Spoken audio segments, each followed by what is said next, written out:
Do you really wanna? Do you really wanna taste it? I know I do, because it's time for Nerdy for 30. Oh my god.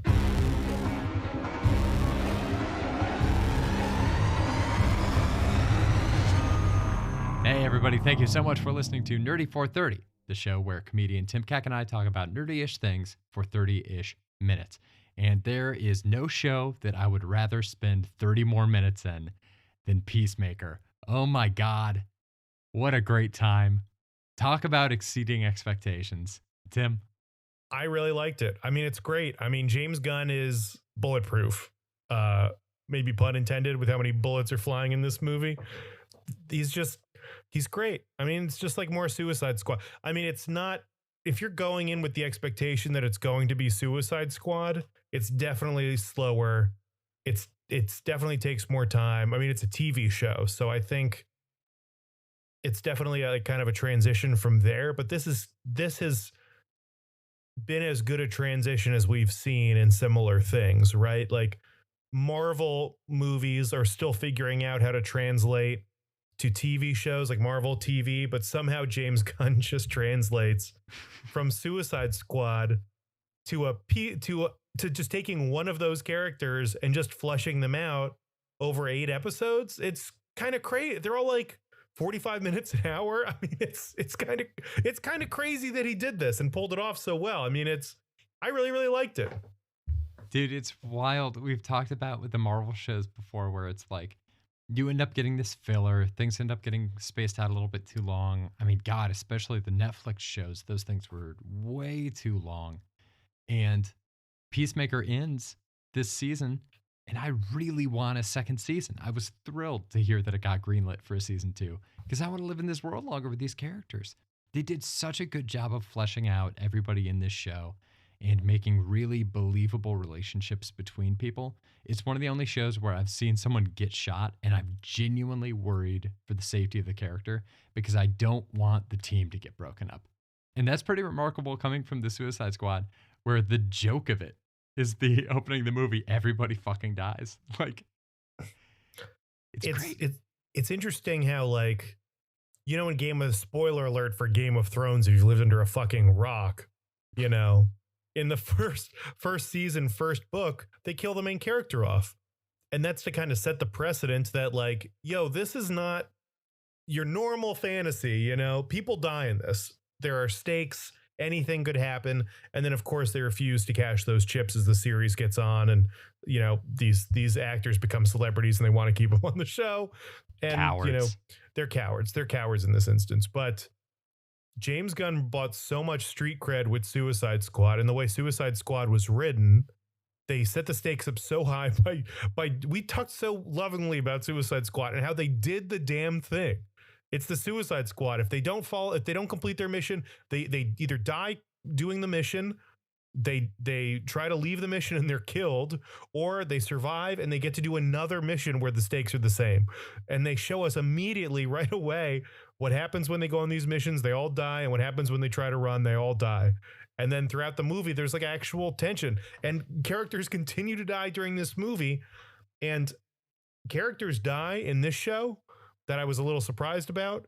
But I mean, the main crew, you're right, kind of comes through unscathed or ultimately survives. But there's still a tension. There's like a palpable tension around all of it. When characters get shot, I think they could die. Mhm. This is just such a good way to cash in on Suicide Squad, just with that tension, right? It's incredible. I mean, Man. I want to point out the one thing you said specifically, which is that we see what happens when they try to run.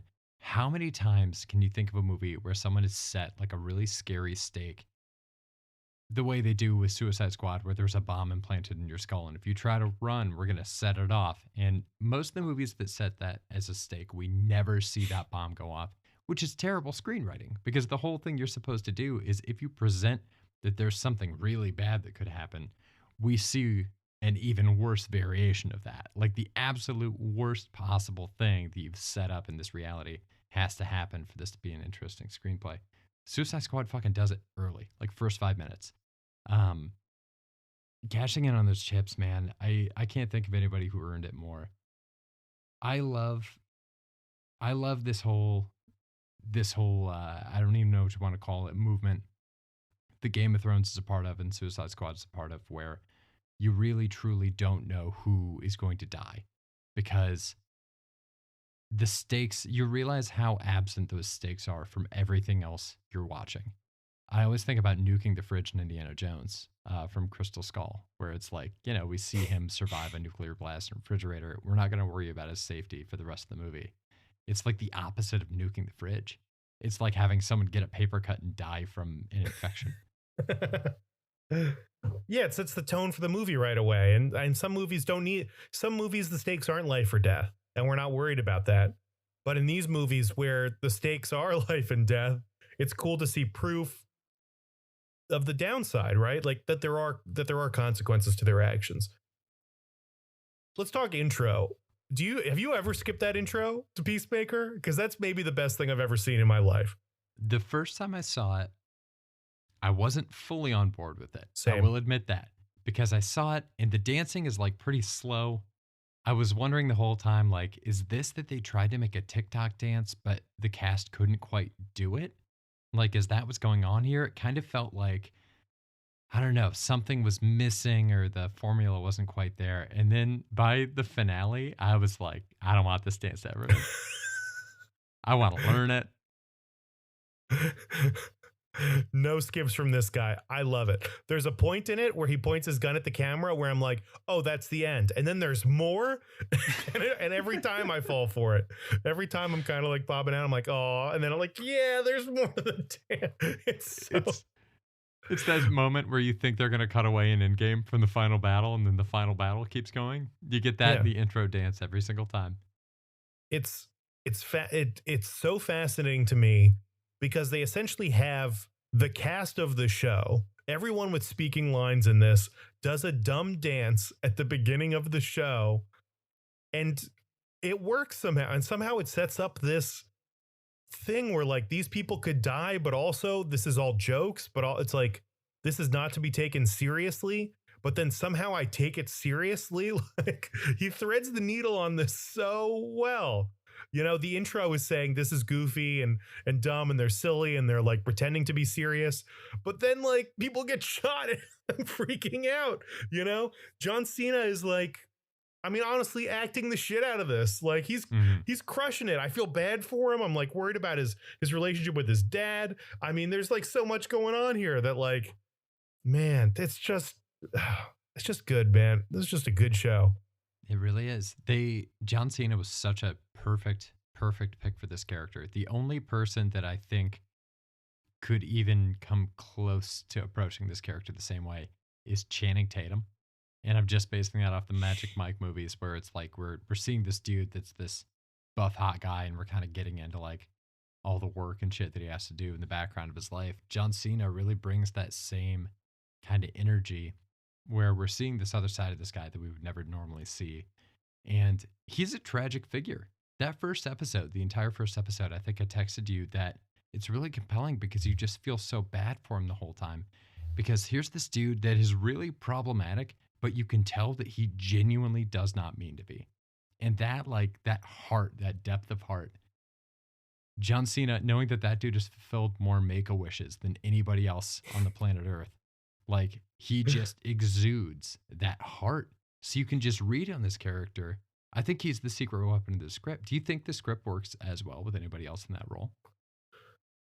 No, and I'm very confident in saying that John Cena is the reason why James Gunn wanted to do this. I mean, he's also someone who took a chance on Dave Bautista, right? Yeah. So he's got an eye for professional wrestlers, and he's got an eye for pulling out guys who are somehow better actors than you'd think they'd be. Right? He's got Vin Diesel doing only a spoken word. Like Vin Diesel's voice is the only thing that is in Guardians of the Galaxy, and somehow they make it work. An actor who I love but is not necessarily known for his acting chops we only hear his voice, and then he has a guy like Bradley Cooper who is a leading man and we only hear his voice as Rocket, and somehow it's the best thing we've ever heard. Like they're all over the place. He finds I'm blanking on the Nebula actress, but she's great. And he just like takes this hot girl, covers her in robot parts and makeup, and somehow it crushes. It's just like he's just got the way he looks at these actors is crazy.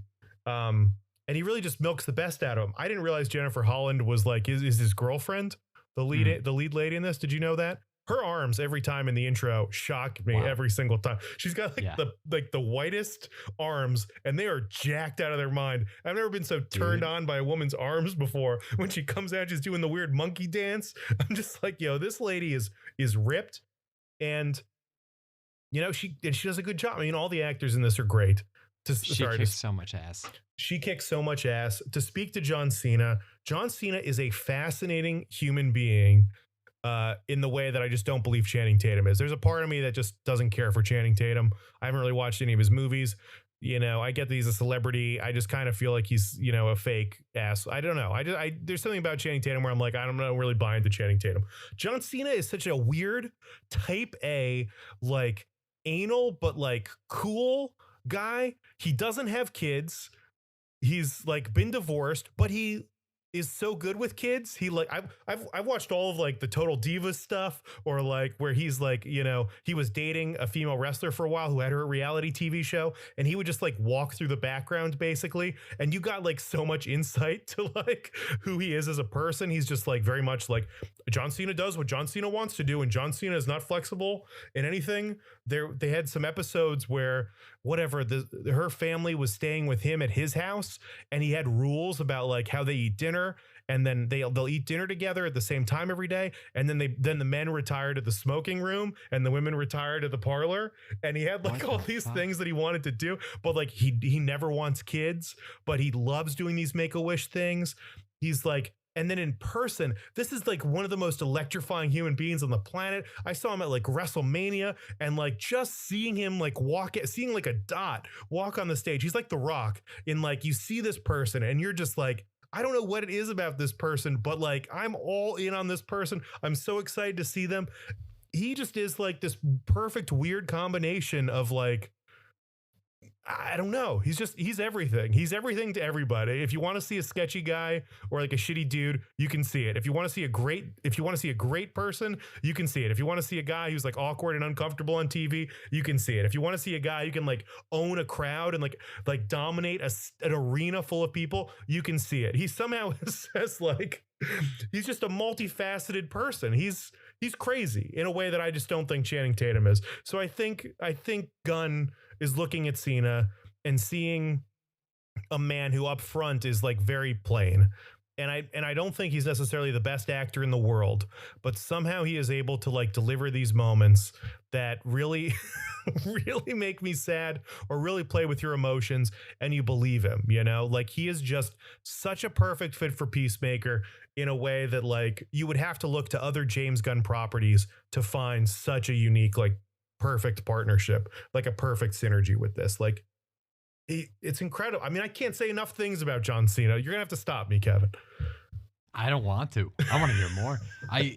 The one thing I do want to dovetail off of is the synergy. So much of the show relies on the chemistry between John Cena and I think her name is Danielle Brooks that plays Out of IO. Yeah. They are so believable as friends. I feel like they have actual chemistry. Like they must have gotten along on set. You really, really root for their relationship. And they have that. I mean, she's our audience surrogate. Like she is the person that is there and has the responsibility of being like, I don't want to see this fucking 40-year-old white dude walk around like wondering why everybody hates him when he's calling people sugar tits. Like somebody needs to correct this guy. And I guess it's my responsibility to do it because nobody else is stepping up. And that's the kind of thing that I feel like if the chemistry is wrong, either one of their characters comes off the wrong way.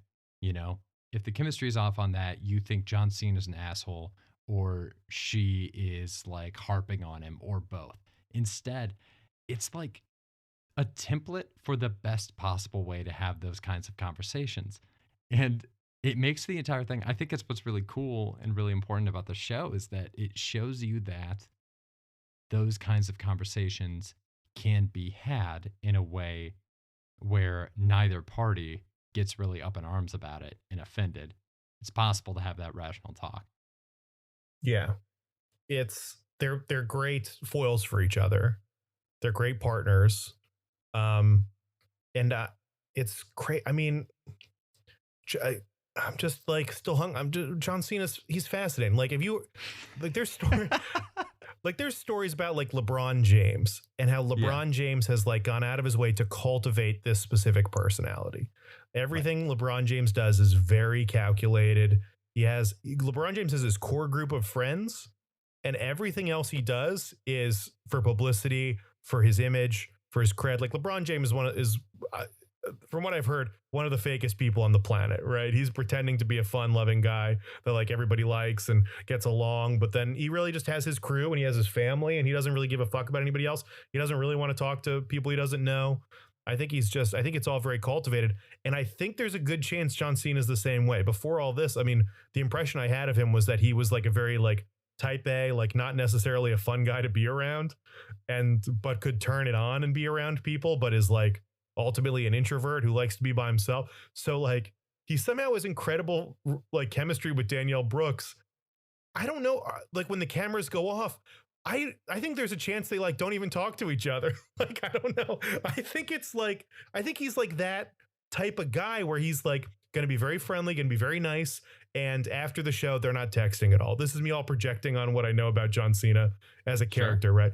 I remember watching Bill Hader talk about doing Trainwrecked, and LeBron James does a cameo in there. And someone was like, "Oh, do you have LeBron James' number?" And he's just like, "No, no, no, I don't. I can't talk to LeBron James. Like, we did a bit in this movie, and in this movie, we're pretending to be friends, but this is like a fake thing. And off camera, LeBron James wants nothing to do with me, right? Like, I feel like there's a chance it's the same way, like not in a malicious way, but like in a weird type A way. And I feel like that also fits like the Peacemaker, right? There's like some kind of a thing where like he's just kind of like a social awkwardness or like a not really wanting to be a part, like like fitting in but not really fitting in, that Mhm. like that. I mean, maybe I'm just projecting all this stuff, but in my mind it just works so well for Peacemaker. The more like John Cena is like the other side of the coin from Peacemaker, where just like he doesn't know how to communicate with people. He wants like Peacemaker wants everybody to love him and wants to be around a bunch of people and just can't do it. And John Cena is the exact opposite problem, where he's like the most charismatic guy in the world, but really ultimately I think wants to be left alone and like do his thing and you know kind of stay humble and lift weights. You know, like God, what were That's we really talking about? interesting. So, well, I'm wondering what draws John Cena to this role then, because like Peacemaker really, correct me if you see differently. Peacemaker really is a dude having to reckon with his life. I mean, his mantra, I would say maybe the overarching thing of the show is challenging his mantra from the Suicide Squad of I will defend peace at any cost, no matter how many men, women, and children have to die for it. This show strips that. Like it really analyzes that and pulls it apart. And we see pretty early on that it's not quite that simple, which is fascinating because in the Suicide Squad, the fact that it was that simple for him was the whole crux of his character. So somehow they pulled off taking a character, giving them their own show, and removing the main tenet of that character. And it totally works. But he's going through and analyzing everything in his life. So, like, Vigilante, whether he wants to admit it or not, is his best friend after Eagly, and he's ashamed of him. Like he's embarrassed to have this guy around. It's like somebody that he doesn't want to be formally in a relationship with because he doesn't want to be associated with him, but they are hooking up. His dad is a massive racist, like a legendary racist. Um, but Peacemaker, even though he doesn't share those thoughts, is having a hard time calling him on it or addressing that because that's his dad, which is like, I mean, an extremely painful thing to have to deal with for him. So it's like all these different things. I mean, his apartment, not even apartment, his trailer that he lives in is busted into by the other people that he's going to be working on this team with. And so it's a pretty embarrassing place to be the way he has it kept after being in jail for 4 years. Everything's rotting in the fridge. There's mess all over the place. And yet people are just sitting right in the middle of his mess and he has to contend with it. It's fascinating. I wonder why, getting back to my question, now I'm the one ranting. I wonder why John Cena was drawn to that. That's a great question. I wonder why. I mean, you got me thinking with the Suicide Squad thing too, where like, all I want is peace. I don't care how many men and women or children I have to kill to get it. There's a difference between what a character says and what they actually believe. Mm. And I feel like by the end of Suicide Squad, when he kills Flag, spoiler alert, it hurts him. He feels bad about this. And then he's going to kill Ratcatcher and he feels bad. Like he is, I'm convinced at the end of that movie that he is like racked with guilt about this and he doesn't like it. And he's not the man. I mean, we also watched him earlier in the movie, just, ruthlessly murder an entire village of people. So he's got that side of him, but also he doesn't have any friends. So then he starts to make friends and build a real connection, which it seems like is ultimately what he'd like be searching for. Right. And but he has to stick to his guns and do this mantra. And then we realize that those are just kind of words that he's repeating to get the affection of a man that he's never going to, be loved by, really. And who was also like a racist and all this stuff. So, I mean, I don't know. I mean, John Cena is very racist. I think that's something that he gravitated to the role for. Uh, joking. I don't know. I think there is something probably to the role about like expectations. And I'm sure it's like that with a lot of these wrestler guys, where John Cena as a professional wrestler is basically a superhero. He is a superhero. He is a god. People, arenas, I was in MetLife when everybody lost their shit that he was there. And to see, and it's kind of like that with this Peacemaker guy, where Peacemaker like is a super Peacemaker wants this thing, but in reality is like just a guy in a trailer park. And I think maybe peeling that back and showing people that there is another side to John Cena is probably something that really resonates with him when we're looking at this character. And like, I'm up front, I'm one thing. I'm patriotic, which is another. Peacemaker is like, kind of patriotic and like America and all this stuff, which is what John Cena's character as a wrestler was. It's very patriotic, America, the troops, all this stuff. But also I'm like, I'm a guy and I have problems and I'm sad and I'm whatever. I think all of that probably really resonated with him too. Do you want to talk about any of these other actors or Oh, for I can sure. just I keep want to talk talking about about John Vigilante a lot. Cena? Vigilante. I hated Vigilante when he first came on. I was like, this dude is so bad. I liked him. I liked his appearance when he was out in the alley behind the restaurant. But then as soon as he was in the costume, Lauren brought up the good point. She thought he was maybe overdoing it in the way that you have to when you're in a full face costume, and he was just maybe doing a little bit too much. And then as the series went on, we get more and more of the information that like this dude is an actual psychopath or sociopath. I don't know the difference. He doesn't have feelings. Like he is fucked up inside. And weirdly enough, I think it plays. By the end of the series, I like the whole shtick he's doing a lot. Like the fact that he is so incongruous with everybody else. He has a completely different sense of humor. He has these really fucked up morals that he sticks to hardcore. It just fucking plays. I was really rooting for him by the end. How about you, Tim? I agree 100%. I think when the mask was on at first, I was kind of like, whatever, but he's great. They end every episode with like an improv scene that they basically do, right? Have you seen all those where they just do like an extended cut of these scenes? And apparently there's like a lot of improv here, which I think like James Gunn is pretty open to. And him and Cena have some pretty good moments. And even this guy, Freddie Strowman, who I've never heard of before, is like really funny and coming up with funny stuff and like riffing on bits. And he just seems very comfortable doing all this stuff. And I'm glad they ripped the mask off. We have an interesting relationship with masks on this show. Love them for Mando, hate them for Boba. I hate them for, Vigilante a little bit. Like, Yeah. I'm glad we took it off. I didn't like the character until we took it off and we saw the guy and we spent more time with him outside of the mask. And then, yeah, he just crushed it. Like, I don't know if I loved any of these guys initially, but by the end of the show, I was like, oh my God, Stephen G's leg's broken. Who's going to save him? God. Want to do some beefs and thieves before we get to wrapping it up? Yeah. You got any big beefs, Kevin? What's your biggest beef with this thing? Oh my God. Biggest beef is. Is there a beef? Is this a beefless show? Beefs. It's a beefless show for me. There was one shot where I feel like they wanted to get a certain type of like shot in a fight scene, and I don't think they pulled off the shot they were trying to get. It was when Goff in the body of the detective like throws Peacemaker up against a wall and then like pulls him and flips him. I think they were trying to do the thing where the camera locks onto his face and we Like get like Groot. a really trippy like flip. But I don't know what the deal was. If it wasn't the right type of camera or whatever, if it wasn't locked on right, it wasn't that kind of a trippy shot. It was just kind of disorienting. That 1 5 second like motion. I don't even know if it's 5 seconds. That's my only gripe with the entire show. Yeah. My did you laugh out loud a lot in this? Yeah. Oh my god, dude. I laughed. I think I laughed maybe harder than I did even in Jackass Forever when he hotboxes the butterfly. I lost my mind. That is the funniest in character bit I think I've ever seen. Really? It's so funny. Of course he would. He's got this alien butterfly. He fucking blows hot smoke into his jar.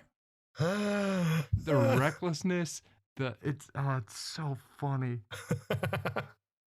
How about you? Were you laughing out loud a lot? See, I don't know. I don't know if I'm always a good laugher. I was dying during Jackass, but I think usually I don't really laugh out loud. Just a lot of this stuff was just kind of like I guess that's a beef. I don't know if it's a really good beef, but I'm like they do a lot of like improv and it's very like inside joking. It's kind of like the same kind of Peter patter. I think there's somewhat of a diminishing return on that in the TV show format as opposed to a movie where it's like a sprint. And then there's like moments of, Chris Pratt riffing with, Drax or whoever it is. Then when it's like the whole show is kind of all the characters nitpicking everything the characters say.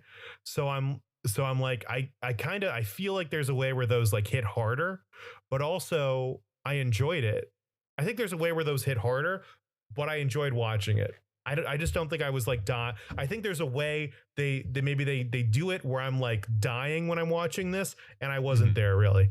But there was the funniest moment to me was I think in the finale where they had the helmet that like shot you through the air, and Danielle Brooks like has it and is stumbling up, and John Cena activates it, and she's like, "What?" and just goes flying into the monster. I was like, that had me dying. I was like, every episode there was at least one thing where I was like, "Fuck yeah, that's really funny." Like, man, it's great. You mentioned helmets. I just thought of one. We never saw an entire mile radius get scabies.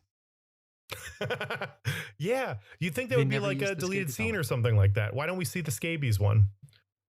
Dude, when they God, showed the line the about array of scabies helmets. is so funny too. Oh, What is so his good. dad? His dad said something like scabies. Everyone should have it in his life, to make things for harder. sure. I forget what the fucking line. He had a line about scabies that was so fucking funny. Oh my god. Oh yeah, it's like, why would I give myself scabies? To challenge yourself. Oh my god, you don't know what you're capable of. Yeah, I think that's maybe like my overall beef is I'm like, if this is a movie, it's like tight and banging, but I mean, it's like, yeah, just like, guess diminishing returns on the thing. My thief might be the music, which is a James Gunn staple. I've read about him where he makes his playlist and he narrows it down. He's obsessed with this music and he comes up with playlists for all of his movies. And like this exemplifies the mood of the movie. He eliminates anything that's too popular. It has to be like a little bit. He's so good at playing these songs that I'm like, I swear I've heard this before, like it's just right on the tip of your tongue. And like, but in a way where like, even if I've never heard the song before, it's so familiar. And just like locking into this genre of like hair metal basically was so good. And it fits so well. And I just every song they played. I mean, I've got now I downloaded the like Spotify like Peacemaker playlist, and I listen to it. It's great. I like I like all of it. It's a mood. It's incredible. So good. It's crazy how like who else uses music as well as James Gunn? They don't. There's nobody else out there who does it as well as him. like No, Scorsese, but Scorsese uses the same song in like every single movie. Like it's James funny Gunn, too because it's become popular to try to do the James Gunn move, and I don't think I've seen anyone do it nearly as well.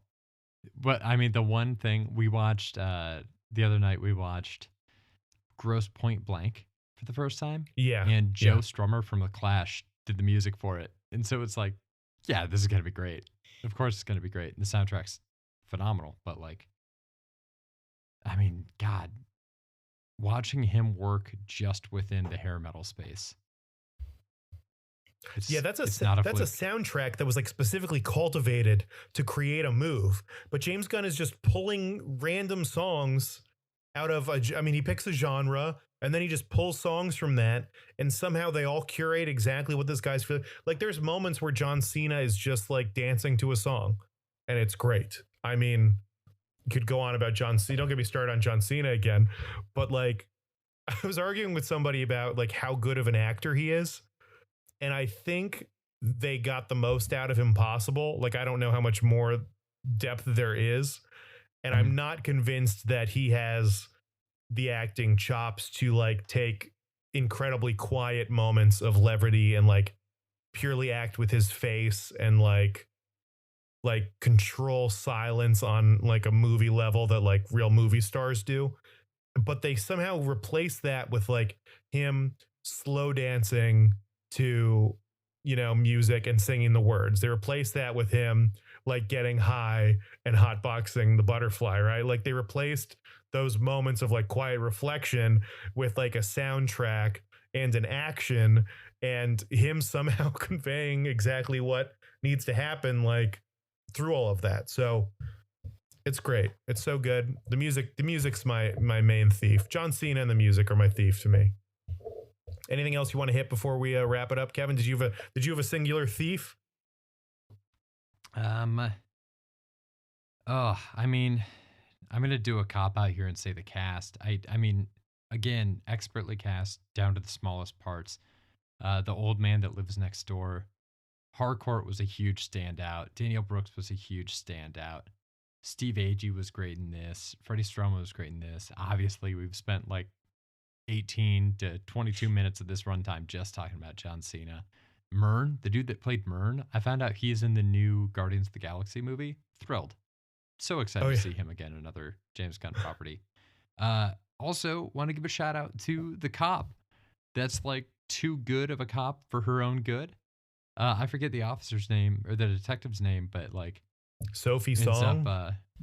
yeah, she ends up getting taken over by Goff in the end, and I was really fucking sad. I was really rooting for her. It's this perfect like character where she got in too deep. Ah, Me too. what a great fucking show. Man. It crushed it. I mean, it was great. I don't know what else to even say, say about it other than that it was great.